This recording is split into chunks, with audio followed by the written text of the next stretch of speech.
Hey, what's up, everybody? We have a new YouTube channel. Make sure you subscribe right now. Leave a comment on the video. Share it with your friends. It's also a podcast, 3 and Out, wherever you listen with me, John Middlekauff, Apple, Spotify. We have you covered, as well as thevolume.com. We have merch. Check out. I got 3 and Out hats right now. Thevolume.com. Search the podcast. Buy some merch. Well, we are a couple days removed from the draft. And I'm sorry, but Penix, Atlanta, Cousins, to me, is by far still the biggest story of the draft and something I've just been thinking about constantly. And I wanted to dive into that even a little deeper. Keon Coleman, the wide receiver, the Bills drafted in, I guess, the top of the second round, pick 33, made a comment about Josh Allen reaching out to him, how he was his top wide receiver. And I want to talk about empowering your players and something I noticed with a lot of teams doing with their scouts or assistant GMs, which I thought was very smart. Draft grades. I think they're the dumbest thing ever, and I want to explain why. And then some network shakeups in terms of former players being on television. We had Boomer Esiason get fired today or not renewed, whatever. Jason Kelsey will join the ESPN Monday Night Countdown and be on with Scott Van Pelt. And just some thoughts there, as well as a little tangent Tuesday on something that really stuck out this weekend during the draft and Roger Goodell. So a lot of football. This next month is fun, right? We got OTAs, players and coaches start talking after practice. Even though it's a slower period, there's no football games. This, I would say, through middle of June is still a pretty jam-packed time before the NFL world goes on vacation. Not us. We don't go on vacation because we're podcasters and YouTubers, but they will. So for the next, I don't know, 45 days, we'll have a lot of stuff coming football-wise for sure. First, where's my phone? Gametime. I need you to grab your smartphone, download a little app. That app is Gametime. They are the official ticketing partners of this podcast. I was just talking to my lady. I said, we're going to a concert at the end of the month. And we're going to do that because of my friends at Gametime. Do you want to get out, go have a good time? I just saw Stagecoach was this weekend. Looked like a lot of fun. If you want to go to a concert, if you want to get outside, sun's coming out wherever you live, have a few brewskis, enjoy yourself, do it on us. Download the Gametime app, buy a ticket to any event, concert, obviously games, pro and college, and save $20 off your purchase with the promo code JOHN, JOHN, JOHN, promo code JOHN, save $20. I don't even need a thank you. Just hammer that promo code when you download the Gametime ticketing app now. The Atlanta Falcons. They really are the talk of the league. I texted with countless teams that were in the playoffs. All of them brought up this situation because it's baffling. And I think the one thing as a general manager that's a lot different, obviously the two most important non-players in your organization, there's the owner who signs the check. Clearly he's important. But ideally he just kind of stays out of the way and gives you whatever you need. Are the coach and the GM. And like a lot of businesses, the incentives for the two are not always the same. Obviously, winning is the most important thing. The GM and the coach, they want to win. Week 1, week 8 in the playoffs, right? That's the clear goal of the organization, to win. But the coach is consumed with week 1 in the season. He is not thinking big picture. For the most part, you have some of these tenured coaches like an Andy Reid, like a John Harbaugh, who definitely thinks a little big picture. But they are completely judged on the immediacy of the season, success or failure. The GM's job is to balance the present and the future. No different than like a CEO in the private sector, right? Jamie Dimon is trying to have successful quarters. He's also worried about the health of JP Morgan over the next 5 years. He's not just always living in the present. And I think you go around Tim Cook, Elon Musk, you name it. Tesla's having a good couple days. And I think as a GM, planning, strategic planning is something that separates the good from the bad at that position. And as a GM, like the draft for coaches, for a lot of coaches, including guys that miss the playoffs, really gets going early February. The coaching staff gets involved typically at the combine or after. I mean, they go to the Senior Bowl, they haven't watched a soul. The scouting staff, starting with the GM, because he's the guy at the highest, part of the hierarchy, starts watching these players in like a week. They start watching the prospects for next year's draft in a week. And the reality is, when they've scouted these guys that they just drafted, they were keeping an eye on a lot of the top players for next year. You're always thinking big picture. Why did Howie trade this year to get a third, a fourth, and a fifth extra for next year? He said it in his press conference. Because next year's draft is going to be a lot deeper because a lot of guys went back to school. I had a scout tell me, whenever this gets to the draft grades, everyone freaking out like the Lions are getting crushed. And he's like, yeah, this was the type of draft where you take an offensive lineman from British Columbia or wherever the hell he's from in Canada in the fourth round. Not that weird. This was that type draft. So if you are Terry Fontenot, the GM for the Atlanta Falcons, you have been scouting this crop of players since last May. You have been really dialed in on them since the season. You have a very, very good feel for especially the top of the draft. Later in the draft gets weird.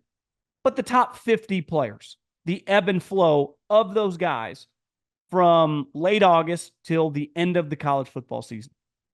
When you miss the playoffs, as the Falcons did, you know where you're drafting like the first week in January. They've had the 8th pick now for 4 months. This wasn't something that changed. In free agency, a lot of things are fluid, right? You cut guys take pay cuts, your cap changes, weird shit happens. You saw it with the Chargers. Went into the offseason, like, who are they going to keep between the big four, the 2 receivers and the 2 pass rushers? No one really knew. It's like, could Bosa be traded? Could Mack be cut? Could Keenan restructure? And then it played out. Kept the 2 D linemen, the 2 wide receivers. It's a very fluid process. The draft, in terms of your pick, is not.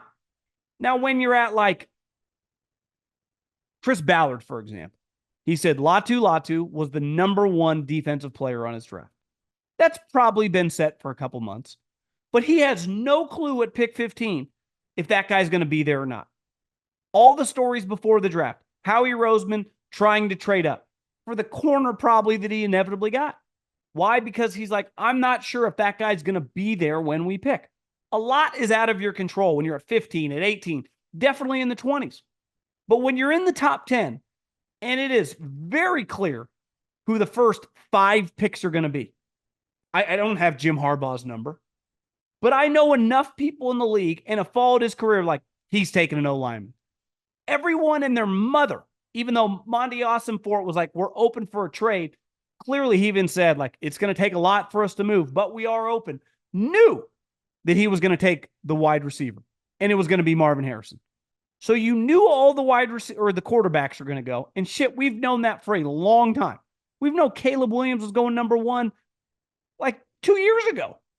And then with Jaden's success and either Drake May or J.J. McCarthy, you knew 5, like you had a pretty good idea who the first 5 picks were going to be. And at pick 6, you're like, the Giants, what are they going to do? Well, it's pretty clear the coach needs to win this year. Not going to take a quarterback if he didn't trade up. Well, he couldn't trade up, and he ended up taking a wide receiver. And at 7, with the Titans, they weren't taking a quarterback. Why? Because Rand Carthen loves Will Levis.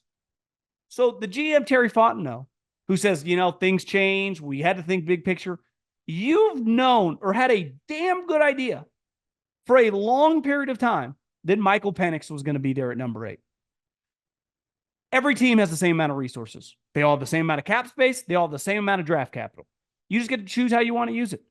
If you want to trade 3 first-rounders for Deshaun Watson or Trey Lance, that's your choice. If you want to give Christian Wilkins $85 million, if you want to trade 2 first-rounders and pay Jalen Ramsey like the Rams did or Matt Stafford, you can do whatever the fuck you want. But this is not baseball, where the A's spend no money, the Rays spend little money, the Yankees spend a ton, the Dodgers spend even more. This is football.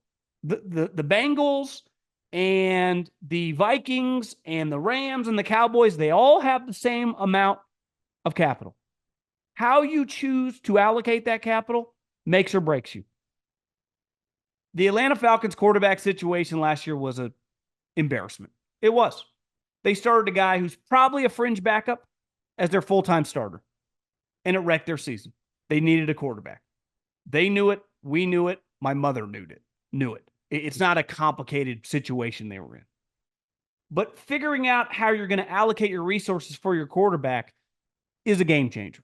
The Vikings were in the same scenario. So they figured out a way. Now, I'm kind of with Colin. JJ is a pretty risky player, but they didn't go out and re-sign Kirk Cousins to also sign JJ McCarthy. Why? That would make no sense. What did they do? They gave $10 million to Sam Darnold. That if JJ needs a red shirt and Sam's having a good year, we'll play him. And then we'll transition after the year. The Raiders, who got left at the altar, tempted to do the same thing. We'll give Gardner Minshew whatever, $8-10 million to hold us over, and we'll figure out if we can draft a quarterback. We have no clue. The Falcons went all in on Kirk Cousins. That move in a vacuum totally makes sense. Little risky because he's coming off the Achilles. But like, hey, you want to get Kirk Cousins? Okay. Then to draft a guy at 8 who is a ready-made player. This is not like when the Packers drafted Jordan Love. 1, he was a project. 2, they had a guy who had won several MVPs on their team. And nobody, including Jordan Love, his family, his girlfriend, and everyone in his life said, you got a chance to beat out Aaron Rodgers. It was honestly laughed at by a lot of people in Packer. Like, what are we doing here? Here's the thing with Kirk Cousins. And this is what happens when you jump around teams. You have no equity with this team. You do with the owner because he gave you money. The fans don't give a shit. The players definitely do not. And I've said this a couple times because I thought this was one of the best tweets I saw this weekend is Kirk Cousins is not going to be available at OTAs. So who's going to be getting the reps? It ain't going to be some random guy on the roster. It's going to be Michael Penix. Well, what are the Falcons full of on offense? Young, impressionable players. Bijan Robinson, Drake London, Kyle Pitts. These guys have no connection to Kirk Cousins. So all of a sudden, Michael Penix looks good in practice. They don't care how much money you gave them. Michael Lombardi said it on his podcast today. You can't lie to the players. Now, you're obligated to initially start this guy because of the money you're giving him. But you have created a locker room dynamic that is really, really awkward. Going back to the Packers and Jordan Love, a little weird because it pisses off Aaron Rodgers, but there's no weird locker room dynamic. Devontae Adams, all the offensive linemen, Aaron Jones, you name it. Every offensive skill guy on that team doesn't even need to see Jordan Love practice to go, no way he's better than this other guy. No way is it even a question mark. But the question marks immediately start. What if Kirk Cousins is not near what he once was because of this injury? What if he starts rusty? What if it's just a weird transition? What if his emotions, as Colt McCoy said, because Colt spent time around him in Washington, like, yeah, he's kind of sensitive. What if this rattles him? So I totally understand the logic of investing in the quarterback position. The Packers did it with a late first-round pick. The Eagles did it with Jalen Hurts in the second round. Bill Belichick did it once upon a time with a second-round pick of Jimmy Garoppolo. You can go back to Bill Walsh when he traded little to nothing for Steve Young. When you invest the 8th overall pick into a player in 2024, no one wants to watch that guy sit on the bench. Not a fucking soul. Especially when he started for half a decade in college football. This isn't some project. No one knows if Michael Penix is going to be any good, including Michael Penix or the Atlanta Falcons. I think he's a pretty damn good player. I liked him a lot. I have no issue if you want to draft him 8th overall. But if you just guaranteed a quarterback $100 million, it just doesn't make any sense. And Coward's big thing is like, it's like buying insurance. I hear that. The difference is you would never allocate that much money to Cousins and then buy insurance that costs as much as Penix does. Because this is and what you gave up, the ability to draft a very impactful defensive player. It does not add up. It simply does not. And it gets back to the Falcons have no plan. They didn't have a plan. They are flying by the seat of their pants. Because this would have been one heading into free agency going, guys, we don't need to give Cousins all this money. Why don't we just draft or sign one of these guys for $10 to $12 million for one season to give us a little breathing room? But I'm like 90% confident, hell, 95% confident on March 15th that Michael Penix is going to be there at 8. In worst case scenario, over the next month, we start getting a little rattled that something's going to happen. It's way easier for us at 8 to trade up to 4 with the Cardinals to get them than any of those guys in the early teams, like the Raiders or Seattle or whoever. We are much closer, and it allows Monty, okay, maybe he can't get Marvin Harrison, but he could draft Rome Odunze, who is the wide receiver they would have drafted if they would have done a trade back, because they were never going to trade far out of there. So to me, this speaks to embarrassing planning. This is a joke. It really is. And this feels like I'm all for being influenced like over the last month, but the GM should have been all over this in December. That's his job. This is not Raheem Morris's job or not Zach Robinson's job to be locked in. So clearly they fell in love with the guy. This is a coach influence pick, right? They really like the guy. So does the GM not like the guy? I just don't understand. Now, I've only worked for one GM, Howie Roseman, and it's always big picture planning. That's the way he operates. I can't even relate. I mean, I honestly can't. And I'm not acting like the draft is easy or this is some exact science. But I think we all agree that if you're going to give Cousins that money to draft this player at 8, when you would have known that before you gave Cousins this money, is fucking moronic. It really is. Because you didn't have to allocate.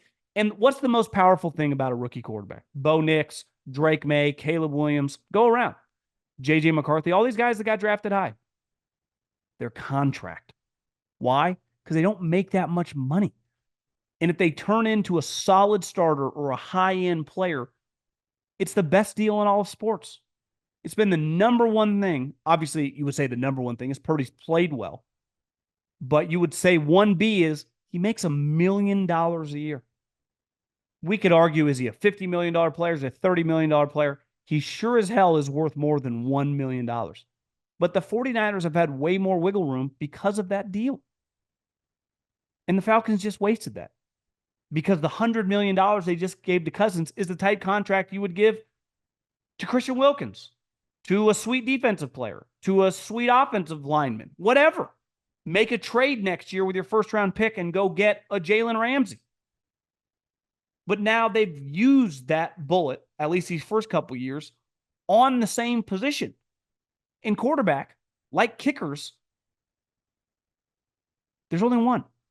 You don't get to mix them in. So if I'm one of these teams that just took, if I'm the Vikings and I just took Dallas Turner, let's say he's not ready year one. He still gets to play. He still gets to give me maybe 10 designated pass rushes or a corner. Some of these guys that were drafted early. What if they're slow to figure it out? You can still use them on special teams. Maybe bump them into nickel throughout the season if they're more comfortable there early on than outside. Can't do that with quarterback. Cousins is just playing. Penix just sits there. And he was, I would say, of all the players not named Caleb, was the last player who just needs to quote unquote sit there. So I'll never get behind this because I don't think they had a plan. And I think they're just freewheeling that. And whether you're running Apple, Tesla, or JP Morgan Chase, or running a football team, if you are in management and don't have a plan, I'm going to bet against you. I don't think you have any chance. So the Falcons, it was just, I can't get over it. I think it's one of the dumbest set of, moves, Cousins and Penix, the combination, I think we've seen in recent memory. The 82-game preseason is in the books, and it's finally time for the real season. Don't miss out on any of the NBA playoff action at DraftKings Sportsbook, an official sports betting partner of the NBA. From the play-in tournament through the finals, DraftKings Sportsbook has you covered with same-game parlays, live betting, odds boosts, and so much more. Download the DraftKings Sportsbook app and use code JOHN. New customers bet $5 and get $200 in bonus bets instantly. That's code JOHN, John, only on DraftKings. The crown is yours. Empowering your people. It's something around the NFL, for the most part, like in the NBA. Let's say the Suns, by the time you're listening to this, have fired their coach. Why'd they fire him? Because Kevin Durant and Devin Booker want him gone. Why did the Lakers trade for Russell Westbrook? Because LeBron James wanted him. The NBA, whatever your star player wants, look at the Bucks. Why did they trade for Damian Lillard and fire multiple coaches in 6 months? Because of Giannis. Like, you don't do anything without getting not only their blessing, but typically asking them first. That is not the way the NFL works. The dynasty of the last 20 years happened. Tom Brady was never consulted with anything. He was shocked with the majority of moves. Like, wait, we're getting rid of Wes Welker? Wait, who do we trade? Happened constantly. Bill never asked for his approval. Why? You don't have to. It's not the way it works. And it never has. But the Bills are in a situation where they're going through a huge transitional period. They've gotten rid of a ton of players. And what did they do? They gave a group, I don't know, maybe he'll, illuminate this when he talks whenever OTAs start, clearly of a group of wide receivers for Josh Allen to watch. We want to hear what you think. Now, this can be complicated because if he likes a wide receiver that you don't, and then you take a different guy, things can get weird. But you've been in business with this guy long enough. He is your franchise now. He's one of the best players in the league. He's one of the most talented players I think we've ever seen. And you're going to go as far as he can go, and you can build the team, right? And Keon Coleman on his press conference said that Josh Allen texted him and said, "You're the guy I wanted. Watch the receivers, and I chose you." I don't think it's random that the Bills, their group of receivers, they came to the conclusion with Josh Allen, this was the guy they targeted. And I think that's a powerful thing because the Bills went through a rocky time last year when they were 6-6 and articles were coming out about him, talking about like Al-Qaeda and 9/11. And then they won 5 straight games, won the division, and won a playoff game, and were right there with the Chiefs in round 2.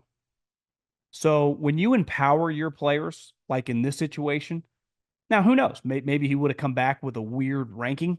I'm not sure he's like mastered the art of just knowing what in college is going to look like when they're in the pros. But I can see why Josh Allen liked this player. I like this player. When's the last time he had a big body 50-50 type wide receiver who was just a fucking monster? I mean, this guy's a beast. You'd be like, well, he played in Florida State. Now he's going up to New York. Started his career at Michigan State. Was one of the biggest transfer portal gets in the country last year by my guy Derek Ray and Mike Norvell in the Florida State football program. So I give the Bills a lot of credit here for including, empowering, and making this about Josh Allen's decision when you agree, like, yeah, it's a good decision. We're on board. Let's do it. And then because that was the player, now I still am hesitant to trade with the Kansas City Chiefs, even if you're not taking that wide receiver. Like, you're giving them an easy route. Now, like I said during the, I think on Friday, if you kind of look at who, they probably would have got him at 32 anyways. So you just go, listen, we're going to accumulate some picks here. They're going to get this guy no matter what. The 49ers are not taking him. The Ravens are not taking him. The Lions are not taking him. So you start doing the math, like, he's going to be there at 32. We might as well do this deal, even though everyone's going to shit on us because, like, you can't do a deal with the Chiefs and get more picks. And that's ultimately what they did. So I see both sides of it. I have no problem with anyone going, you can't be trading with the Chiefs.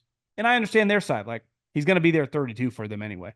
So if they want to get aggressive for this guy, Let's pull the trigger and get the guy that we're going to get no matter what, because these other teams are not drafting. And we got him, and we accumulated a lot of picks because of it. The other thing I've noticed, and I haven't watched every team's press conference, but I've watched a decent amount of them. One thing that really stood out to me during the press conferences is when a GM brings his assistant GM with him. Happens with a lot of teams. After day 3, a lot of teams, I've noticed with the Colts, I saw the 49ers do this, and I'm sure a ton of other teams did this. They had their area scouts or their college directors go to the press conference. They got to speak. Colts one's pretty funny. One of the Colts scouts was like swearing. I was laughing. That's cool. Because in this business, and I'll never forget this when I got let go by the Eagles, I'm like, no one has any clue if I'm good or not. The only people that know are the people inside my building.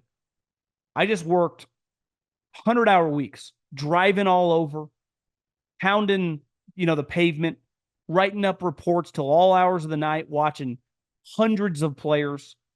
For who? For what? To quote my guy, Ricky Waters. It doesn't even feel like I'm a part of anything. And listen, a lot of teams don't include those guys. And any team that did, I can't even imagine what it feels like to be those scouts. Like, that's a powerful thing. It really is. It's something that most of you wouldn't notice, and I don't blame you.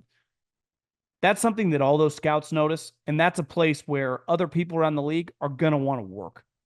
So I think any of the GMs that send their assistant GM out, that send their scouts out, probably have a pretty good work environment.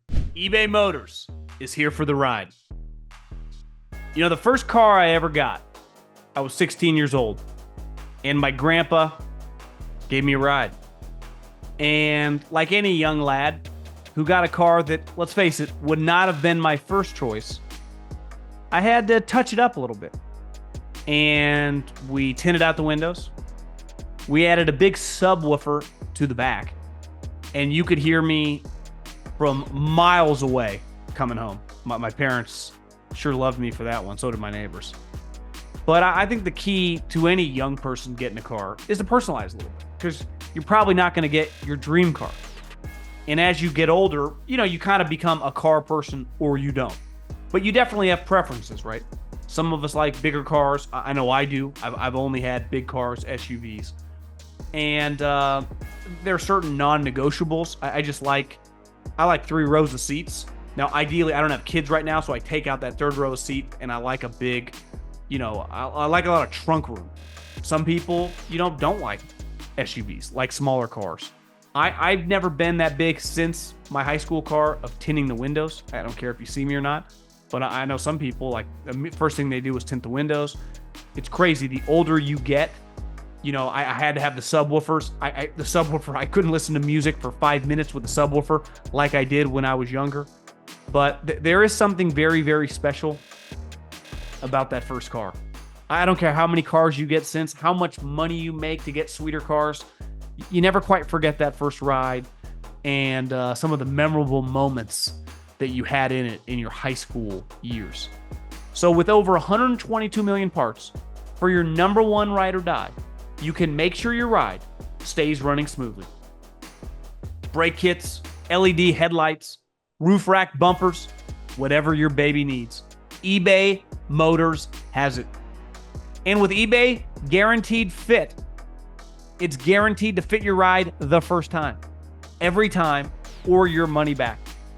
Plus, at these prices, you're burning rubber, not cash. Keep your ride or die alive at ebaymotors.com. Eligible items only. Exclusions apply. Draft grades. They're flying around everywhere. And I understand why people do it. Like, the written word has never generated less money. Everyone's like, you're just doing this for clicks. Like, you guys understand clicks don't get any money. Clicks is a dying business model. You could argue it's dead. But it does get a lot of engagement, definitely on social, and some of these companies like ESPN or whatever fucking does a reach around for that. It couldn't be any dumber. It really couldn't. You could put an F, an A, a C, a B. None of it means anything. I've been going to training camps for almost 15 years. Beside like the top 50 picks in the draft, no one has any clue. Like for the most part, I would say the top 50 players, not in the same order, but if you went team by team, I'd say 80 to 90% have 40 of the 50 guys all grouped in some order. We're all on board. Like that's their value. That's where they're going to get picked, give or take. And that's what happened. Once you get past pick 100, no one has any clue. Listen, I remember going to a Raider OTA, and my buddy on the staff, after like 2 practices, was like, Khalil Mack is the best player on our team. Now, the roster wasn't as good. But the point is, like, the high-end guys, like Joe Alt, is probably going to look good right away. Malik Neighbors is going to run around DBs in practice. But trying to give a grade on 4th, 5th, 6th, 7th, even 3rd round picks, do you know how often I've gone to training camps and you're like, who's that guy making all these plays? Oh, he's the undrafted free agent from Illinois. You're like, is he already better than the 4th round? Or who the hell is that guy? Oh, that's the 7th rounder from last year. He's on the practice squad. He put on some weight. He's a lot more comfortable. He looks really good. And all of a sudden, that guy's taking the 4th rounder's job. And we love to talk about, and rightfully so, is like, Jason Kelsey, 6th rounder. George Kittle, Richard Sherman, 5th rounders. Cousins, Dak, 4th rounders. Those guys are outliers. I mean, Purdy is the greatest outlier in the history of the league. So most guys in the middle rounds, you have absolutely no clue. Some of them will have 5-year careers, be special teamers. Some of them will turn into Pro Bowlers. A lot of them will get cut and just bounce around the league. Or if they do become good players, might not do it for that team. Will get cut, go on a practice squad, get plucked, go to a different team, and get replaced on that draft class by an undrafted free agent. Happens every single year. It's not random that on average, like multiple undrafted free agents make the team for every team. Well, they're taking a spot.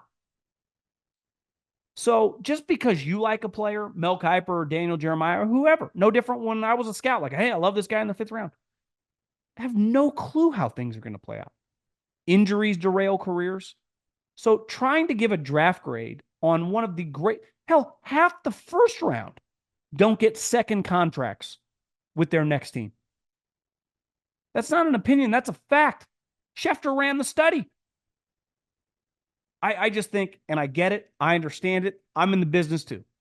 We're all into entertainment. I read some of them, but I just don't think any of it matters. Now, if we want to talk about, you had to draft this guy there, totally understand. Could you have got this guy in the 5th round and you took him in the 3rd round? Why'd you take this player over that player? That's fair. But giving a C grade or an A grade on a group that we have half the guys we know for a fact won't amount to shit. And how many guys around the league, like, oh, that 6th rounder of the team that didn't get a good grade, all of a sudden is their starting corner for the next 5 years and makes a couple Pro Bowls. Because that's going to happen. Or the group of undrafted free agents. Wait, you got 3 years as a starter from your undrafted free agent? Or this guy became your starting punt returner? No one knows that. Not even the teams. That's what makes this fun, is the great unknown. Because Thursday, Friday, Saturday is an entertainment product. And it's cool. I mean, those videos of guys crying, Maria's like in tears watching some of it. It's a powerful visual. When the GM, when the coach calls the player and he's there, especially at his house, with his mom, his dad, his grandparents, his girlfriends, his buddies from high school and college. It is really cool. It's a very genuine moment in a day and age when it feels like everything we do is a giant Fugazi bullshit. It's cool. It's hard not to really enjoy those videos. The Jared Verse video of him running up the stairs to get on the phone with his teammate from Florida State and having that guy break out in tears is as good of a video as you'll see in years in the draft. If you don't get a little choked up on that, maybe we don't have that much in common. The video where Chris Ballard called a guy and he's like, am I getting prank called right now? And it was like a legit question. Are you prank calling me right now? He said, no, I'm the GM of the Colts. And he starts laughing. But for anyone to have any clue what nobody knows, not a soul. Happens every year with coaching hires. Remember Doug Peterson was the worst coaching hire of his class? 2 years later, outdueled Bill Belichick in the Super Bowl.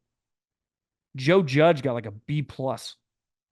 Joe Judge ran a quarterback sneak on 4th and 7, backed up in his own end zone. So I just think I get it, but we all have to agree it is the dumbest exercise in all of sports. I wanted to hit on this because I saw this video go viral of Charles Barkley on NBA TNT. He was wearing this bracelet, and Kenny Smith asked him where he got the bracelet, and he said he got it in the steam room because he was sitting in the steam room. He started talking to the guy, and the guy told him all about this bracelet, how it has different sands from different beaches all over the world. And Charles was like, God, that's the coolest bracelet I've ever seen. Like 10 minutes later, the dude came up to him in the locker room. They're both in towels, sweating their ass off after the steam room, gives him the bracelet. And Shaq is dying. Charles doesn't know the guy's name.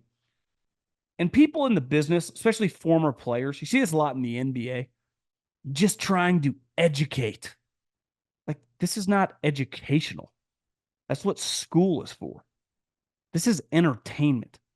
When I turn on my television for something a non-game, I want to be entertained. It's why I don't watch many of the pre or post-game shows. They're boring. They don't entertain me.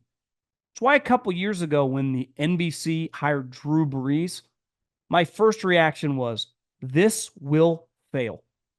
Not because Drew Brees isn't like one of the highest character guys in league history. Not because he's not one of the great players of all time. He's just kind of boring.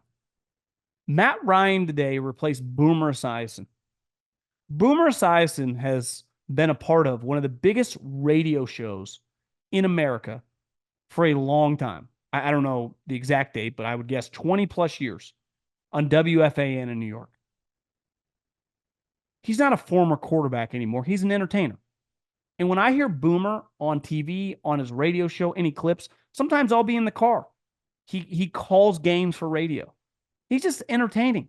You know why? He's a lot like Troy Aikman. He'll talk a little shit. And I just mean like when he sees something, he'll just say it. Where so many former quarterbacks or former players who are fresh out of the game refuse to ever say anything. It's like, guys, we're all sitting here on our couch. We all just witnessed the dumbest play call of all time. If you can't acknowledge it, like, I don't want to listen to you. I'm not looking for you to educate me on where the right tackle's feet should be. Snooze fest. So Matt Ryan replaced Boomer Esiason. Matt Ryan, a lot like Drew Brees. Super smart, high character, good looking, long resume in the NFL. It's kind of boring. Kind of boring. Same, cut from the same cloth. Not giving me anything. Won't say a word. Listen, a lot of people think Fox's pregame show, a little out there. Terry, might have lost his fastball. The reason they like those guys, entertainment. No one's looking to break down the route tree on a given play. I've seen those numbers of podcasts. They fail.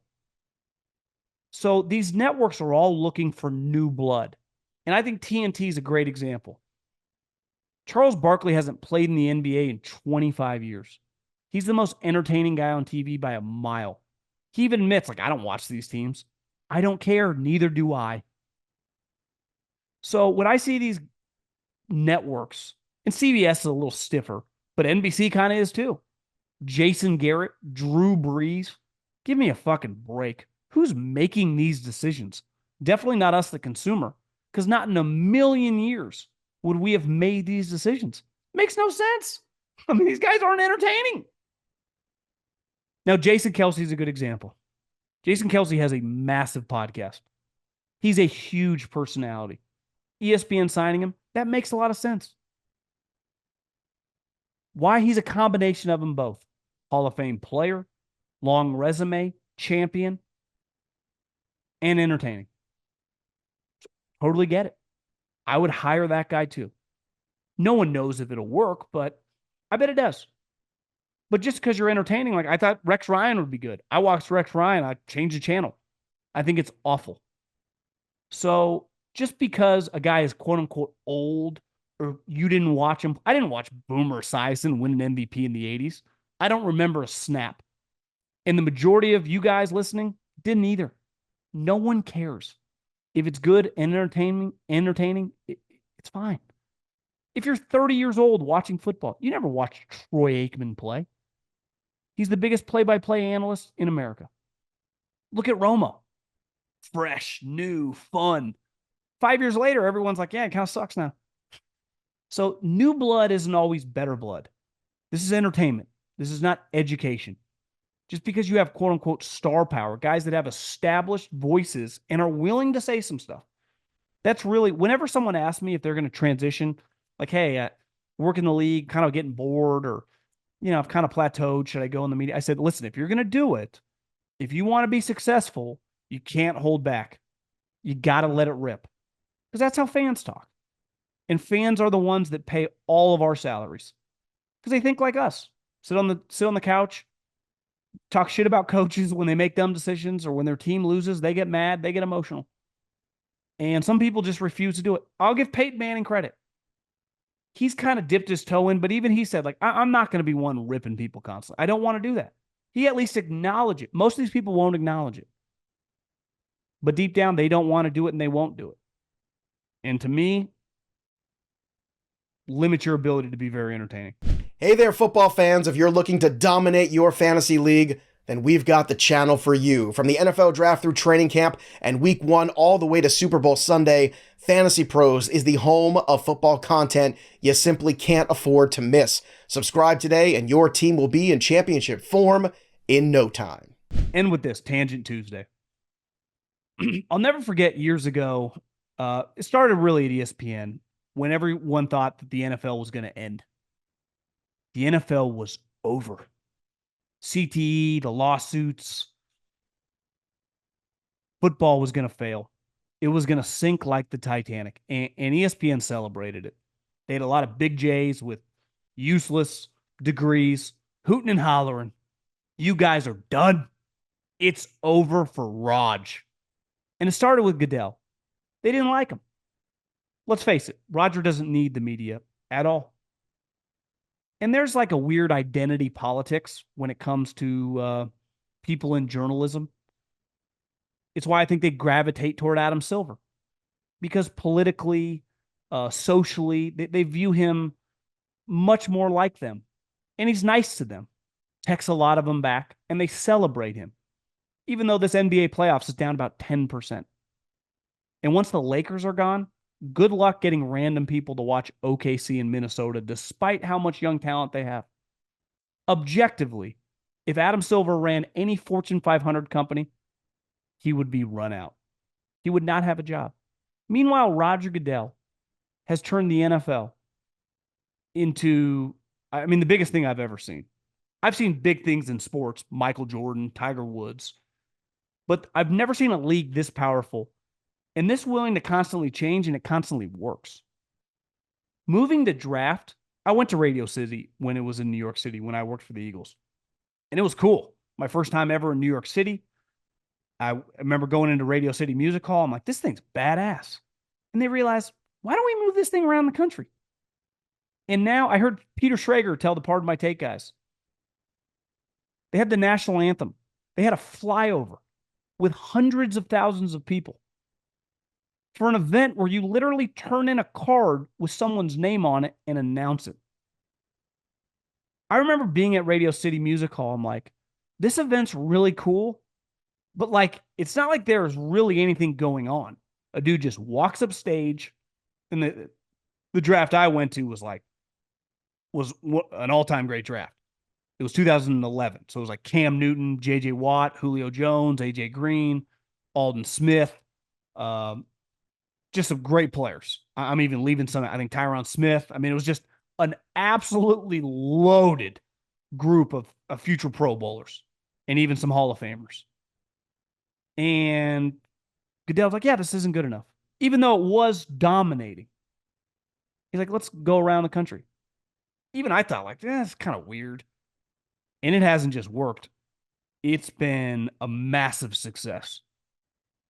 And the other thing I think is when you turn on television on the draft and you see all these people, whether it's Detroit, whether it's in Ohio, whether it's in Kansas City, it feels even bigger than Radio City because of the fans. One thing we learned in 2020 is like if fans aren't there, the games just aren't as good. It actually sucks. Part of watching sports on television is the arena, is the vibe of the crowd. It matters. It changes our experience as someone watching television. That's why I've always said, listen, I don't watch that much NBA anymore.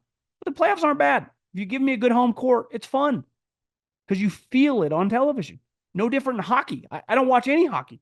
Playoffs, like I'll stop on a hockey game. Why? The crowds are nuts. It adds.